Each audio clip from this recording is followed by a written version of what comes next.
Hi, welcome back to Future Fast. And once again, we have a very interesting guest. And before, I'm sure you already read the name, but before I bring him on to the conversation, thank you for following Future Fast. And many of you do share your feedback, and we sincerely appreciate it. And please keep it coming. And I know you're also sharing it across. And thank you. Really appreciate that you're also sharing such beautiful conversation that we put an effort to bring, and you're sharing it. We really appreciate your effort as well.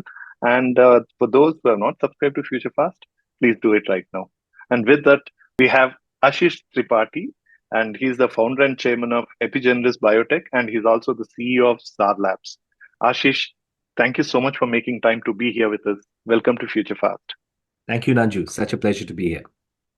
Well, Ashish, you've been making a lot of news.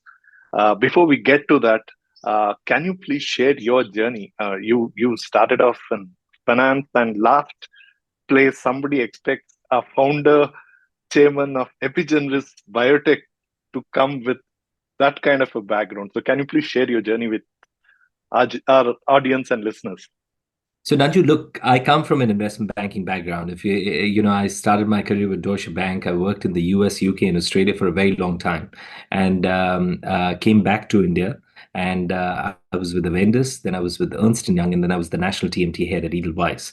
The truth is, the scientist behind this breakthrough was my father, right? And I come from a accomplished family. My twin brother is the famous author Ashish Tripathi. He's made all of us very proud, but the reality is he's written the fastest and the second fastest selling book series in Indian publishing history. He's also a renowned documentary maker now, and was until recently the Minister of Culture, so the director of Nehru Center in London for the Indian government. The other very famous person in my family was my brother-in-law, who was the Director General of Police of Maharashtra, a very, very accomplished cop. He was the ATS chief, and we unfortunately lost him to cancer a couple of years back. So this particular breakthrough, we've named this marker after him, right? Because, and as the interview goes on, I'll tell you a little bit about how he was so instrumental in this particular breakthrough. But having said that, actually, the background of this was my father was a scientist. He was a molecular medicine expert who was working on this cutting edge space of molecular medicines that actually are novel molecules that act at a gene level, right? It's a very cutting edge space. There were very few companies doing it, right? Around 2012, 2013 in the world. And my father was actually working on a delivery mechanism of that. Now, he had obviously spoken to all of us about it, and he was very excited about this breakthrough, etc. And all of us would tell him that, Dad, you should retire. You should enjoy life and stuff like that. My father was the kind of guy who would never retire, right? And he worked till his very last day. And he's actually the scientist behind this. But he obviously asked me for help. That can I help him raise some capital?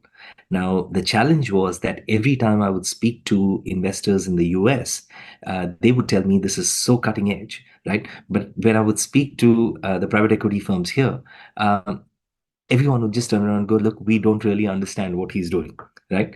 And this was one of the challenges. Now, I did land up raising capital for him, but when I did, the investors insisted that they wanted me to join as the CEO because they said, look, there's a key man risk here. Your father is in his late 70s, right? So if we put in money, right, we want continuity, right? And two, this will need overseas capital, right? The maximum amount of capital that comes in for this is going to come from the West, right? And you have the background for it. So if you're going to convince us to invest, we want skin in the game from you. So at the time when I got into this, right, it sounded like a very, very risky proposition, right? Because I was the national TMT head at Edelweiss, right? But I was convinced about this, and when I told the promoter of Edelweiss that Venkat, that listen, I'm going to leave for this. His comment was that, listen, if you can leave for this, the next round you do, let me know, and I will invest. And sure enough, in the next round, Torrent Pharma invested, HCG invested, Venkat invested. So we do have some very marquee investors from India. But that's how a banker got into something so interesting, right? And today I'm, myself and my elder brother, by the way, both of us are behind this company. But the reality is that we'll end up speaking to professors at Harvard, at NHS, and so on and so forth. And the reason we can actually hold our position in terms of the science is because we're in the business. When you're actually standing on two boats, you never become an expert. But when you jump into the boat, well, it's either sail or sink. And so that's basically how I got into this, right? And Well, I'm glad. Ashish, was there ever a regret that you should have probably gone on this stream pretty early on in your life because you went in the banking space? Did you ever think that you should have? Look, I wouldn't be in that role if I wasn't good at it, right? I mean, the reality is that I've had a career in investment banking, but if you think about it, even from my current position, we land up raising capital from people from different countries. So it is an aspect of the role that I perform, right? But having said that, um, uh, I'm sure we'll talk a little more about the breakthrough that we've made, but the reality is that, solving cancer, I don't, it is the largest killer in the Western world already, right? And the kind of pain and suffering that it causes the person, their families, the system at large, right? And like so many other people, we've actually suffered this in our own family, right? And now that's a legacy that we're very proud of, and we take that very responsibly. Us as a company, our scientists, everybody, right? We're very driven by this because uh, you know it's a horrible disease, right? And the only real solution is early detection. And I think someday people are going to turn around and go, look, there was a massive problem there, and the Indians came and solved it. And that's a great legacy for all of Oh, it us. is. It is. Oh, no, traditionally, a father would, I mean, I don't know if your father ever wanted you to take up science, I mean, let alone go for banking, let alone be a research in the research space or specifically in the health and biotech space. Did you and your twin brother, sibling, because both of you chose to go in the banking space. So, what was your motivation to go for banking and not follow your father in that? So, look, I mean, to be very honest with you, we're practical commercial guys, right? When we got out of school, right? Amish also went into banking. He was, he had a real passion for history, as his work and actually has played out. But when we graduated, right? Look, we came from a middle class background, and the reality is that the good thing about our parents was that they would actually make sure that we got access to education because it's a very big thing in our family, right? Even as a family, we do this for people that work with us, etc. We like to actually educate people. I think that's how you change a family, right? You give someone food, you feed someone. You give someone education, you feed generations. That's the belief that we have. And the reality is that our parents, were very clear. Look, there are four. I mean, I have three siblings, right? And all three of us have actually done some very interesting things, given the backgrounds we came from, right? And our parents were very clear that, listen, we will give you opportunities that we did not have, right? Because we will not compromise on the opportunities that you have, but we will not actually push our biases on what you should be doing, right? Choose what is your passion, right? The only thing that they would tell us is that we expect, given the sacrifices that we made, we expect you to be the best at it, right? And look, my wife is Australian, and I mean, she's most people that actually know us, right? We're very driven, right? For about what the legacy of our family should be, and what the achievement should be, and so on and so forth. So a large part of this credit actually goes to our parents, But in all fairness, they never actually told us that you should do this, right? They just said, do what appeals to you. And I think that was very impressive, right? Back in, I mean, you and I are older. Back in the 80s and 90s, that's not the kind of um, parenting lessons that were typically in vogue, right? People encouraged you to either go into science or go into medicine, etc. None of that with our parents. They just said, do whatever appeals to you. So, and what prompted you to go towards banking? Because you pretty much had anything, right, and everything as an option. So look, when I went for my MBA, my intent had been to be in strategy consulting, and why? Because I was young, and I went, that's the number one target that everyone wants to. And then when I got there, I realized that, hey, listen, investment bank, and I was very good at finance, right? So they said, investment banking is a fantastic area, right? And they were the two big sought after areas. So I was, I believe, the youngest MBA from Melbourne Business School, because, as you know, Indians land up doing MBA a lot earlier, right? Overseas, the average age in MBAs, at least at that time, was a lot older. But you know, within the first term, I had decided I wanted to be in investment banking, and you know, when I finished, I got interviewed by investment banks, got into investment banking, and that's how my life moved on.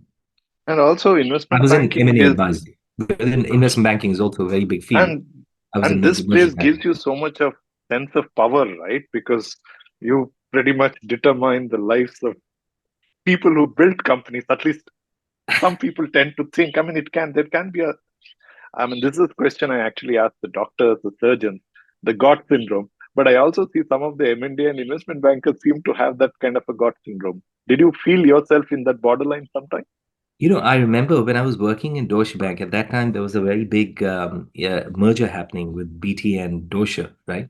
And one of the CEO of Deutsche had been interviewed at that time, and he was asked that, that there are people in the company that actually earn more money than you, right? And he said, yeah, so many of them, the investment banking team, right? A lot of people like to actually, quote those kind of scenarios. The way I view it is that it's about the learning curve that investment banking gives you, right? By its very nature, right? You work technically with CEOs, with CFOs, with board members, right? Because especially, because remember, investment banking is broad, but when you're talking about mergers and acquisitions, right? Those are the teams that you're working with, right? Now, uh, think about it. In fact, Warren Buffett had actually joked about it, in some context about why the world was going downstairs, because some millionaires were coming in advising billionaires, right? And they were listening to them. Right. But in all honesty, if you think about it, we have a subject matter expertise, right? Um, uh, we understand, because our job is to look at how value can be created by a strategic acquisition or a strategic sale, and negotiating that particular deal, right? That's our expertise, right? But we need to actually have a level of expertise to be able to actually speak at a level that appeals to senior executives like CEOs, CFOs, etc. The common stories that you hear is that investment bankers are all working, you know, 80, 120-hour weeks, etc. And believe me, there are periods where you do, right? Yeah, when you're in the middle of a deal, you don't get sleep for weeks, right? But that's not what you're doing all the time, right? But what I think is special about investment banking is the kind of relationships, the kind of networks, and the kind of access that you get to a thought process at a senior management level. It gives you a very sharp learning curve, right? And but that said, there are other industries that actually have their own value adds, right? So I the way I look at it is that we got access to a learning curve, right? And then it's a question of what you make out of it. Because if you think about it, we are specialists in a particular area. But if I stay only in investment banking, I would never get the breadth that some of my colleagues might have, because they've worked in the industry. They actually understand dhanda, right? Business kaise karna hai, right? The reality of the matter is that so it's the way I see it is that there are pluses to it. There are other aspects to it as well, that you become too specialized. So it's a question of how you expand your learning curve and actually achieve what you're trying to achieve. For my part, right, I had a very good career in investment banking. I worked in so many countries, right? That is special because the laws and the regulatory environments are different, right? But having said that, right, when you're running a business, it has its own interesting aspects, and it's about how you grow. So how did you transition into this? Because this is clearly a different world, different mindset, and particularly it's just not any other business or, like you said, danda. It's not that because it's so R&D driven. It's it's building a product. It's it's not even like building a device for that matter or a software product. It's something which is going to have impact on people's lives. So how did it's probably one biggest strength you probably had, which is a significant strength most founders lack, is to be able to bring capital. But that is clearly you could always tap One aspect. into an external resource. You could have been still in investment banking, probably your brother could have been running it and you could have helped him into it. But you getting into it and running it, what were your challenges of this transition? Nanju, senior executive positions in any company are about understanding that it's not one person who achieves anything, right? It's a team, right? And it's about making sure that you get the right people in the right roles, right? And actually creating an environment where they work towards a common purpose, right? So if you ask me, right, I know what I'm good at. I know what I can actually sell, right? I know what how how can we actually commercially value it, how can we actually achieve certain common goals to it, etc. But I also have a very strong team that actually are specialists in their own core areas, right? And we work cohesively, right? And that's the way it should be. The reality is that that's what is special about any startup, right? Because Well, to but be very honest with Ashish, see, you come as a deal maker, right, in the you. M&A and investment banking space. And my understanding of deal makers are the star players, right? Sachin was a star player, but Yeah, but they were better captain, yeah. right? He was the captain No, of India too, but they were better captains. But the star players are yeah. little above them. So from No, but there, I'll tell you, how did you insert yourself to be a team player? Because that must have been, it's not easy, right? Because I still see some of the deal makers are, they stand apart and even by choice and design. no, so, the way I look at it is that the people who are actually good captains are people who realize that, what is it that you're bringing onto the table, and realize what is the value that the others are bringing, right? And, my father used to actually say this, one of the most rarest commodities is the ability to listen, right? Because everyone has so many things that they want to actually, and frankly, my theory is that I don't know everything, right? But I trust certain people's calls on the things, right? And we're smart enough to make a commercial choice, when there are alternatives, right? We understand the risks because that's basically what we are trying to do, right? Trying to understand what is the risk. Like, for example, right, this breakthrough that we had made. Please understand that we filed the patent in 2018, right? I was sitting in ASCO when Grail published its famous paper claiming that for 12 cancers, they were making 18% success at stage one, right?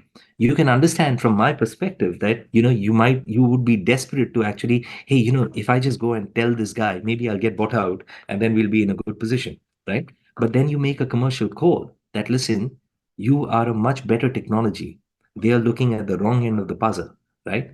It's better for us to actually achieve the structure that we are trying to achieve, So then you are actually in a stronger negotiating position vis-a-vis the competition. The reality is that, I mean, if you've seen any of my interviews, we make three very bold claims, right? This is the first all cancer blood test, right? Now, I say this with some understanding of the subject. There are 200 different types of cancer, 3,000 subtypes of cancer. We can detect all of them from one blood test. But not just that, we detect it when it is PET negative. That's stage zero, not stage one, right? At this stage, from a blood test, I can tell you that this is breast cancer, this is ovarian cancer, this is lung cancer with a subsequent test, right? Now, that's claim one. Claim two, this is the first prognostic test for cancer. I get a reading for non cancer. So I can tell you, you don't have cancer and you're not at risk of cancer for the next 1 year.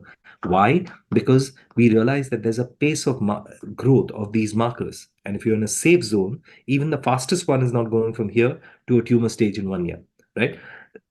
Which is why we can launch a risk assessment test of when you need to be going for a PET scan, advising you on when you should be going for a PET scan. Because the whole problem is that people are, not aware, right, that they have cancer, and then suddenly they find it, and typically they find it very late at stage three, Correct. stage four, Correct. right?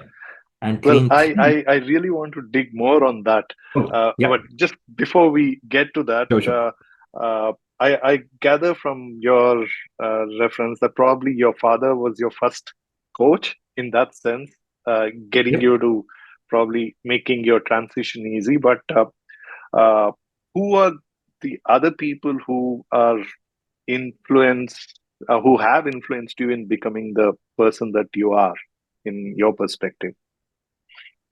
Look, loads of people. The reality is that my father was the influencer when it came to the science, right? There are mentors that I have enormous respect for, from in terms of how you go about building a business, right? Look, given my roles, I have worked with a lot of promoters, right? And I've seen which are the startups that have actually achieved and which are the ones that have not, right? And like I said, that, I mean, my theory is that I am humble in that sense, right? A lot of investment bankers aren't, by the way, right? But That but was why my question of how near you felt yourself near that God syndrome. so So, So, the reality is that my theory was damn simple, right? I have an idea of what I know and what I don't know, right? And what I don't know, I seek to learn, right? So there are, like I said, there are a lot of promoters that I have enormous respect for, and they're friends now, right? Because I mean, raised capital for them, done business with them, not just in India, even overseas, right? And people that I have actually stayed in touch with, right, and can seek their advice, right? But within my own family, right, the reality is that I mean, we're a very interesting bunch of guys, right? So all of us actually do have, right, a lot of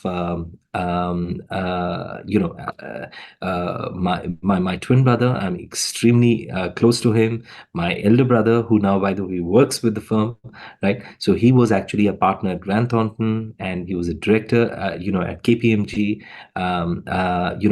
When we created the structure that we did, my elder brother actually joined the firm as well.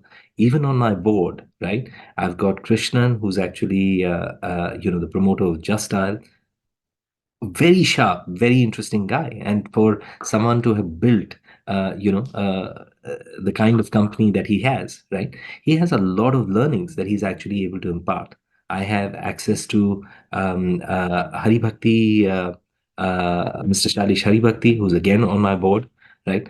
Who's a board member of, Torrent. He's on L&T board, etc. Right? So look, I mean, the good thing is that if you are humble enough to seek advice, you can get good advice, right? It's more a question of where people are willing to actually listen and get advice, and that's the way I see it.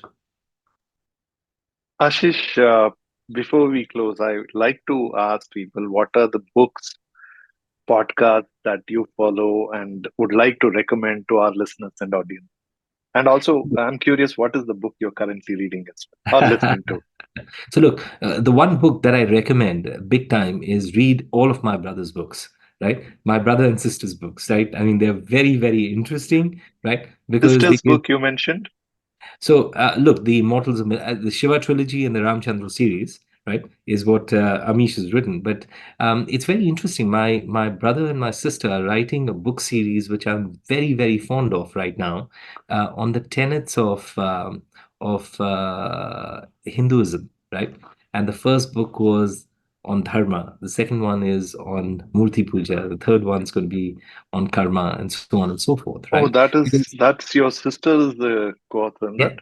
yeah, yeah. Oh, So both okay, of them have okay. written this together, right? And the reason I find it fascinating is that, look, I'm married to an Australian, right? And I lived, a very large part of my life overseas, right? And coming from, a cross-cultural marriage, right? A lot of people would ask me, like, uh, uh, what's Hinduism, right? And Nanju, it's so hard to explain, right? Because the reality is that when you look at the Abrahamic religions, which is basically, I mean, the religions that, where I had loads of people who are friends of mine who would ask this question, they're simple religions because it's one book, one God, one messenger, right? One creation story, right? You come to country, you come to Very, very linear. Hinduism, right? Well, we don't have one God. We have a pantheon. We don't have one book. We have a library, right? So how does this particular, how does it actually work, right?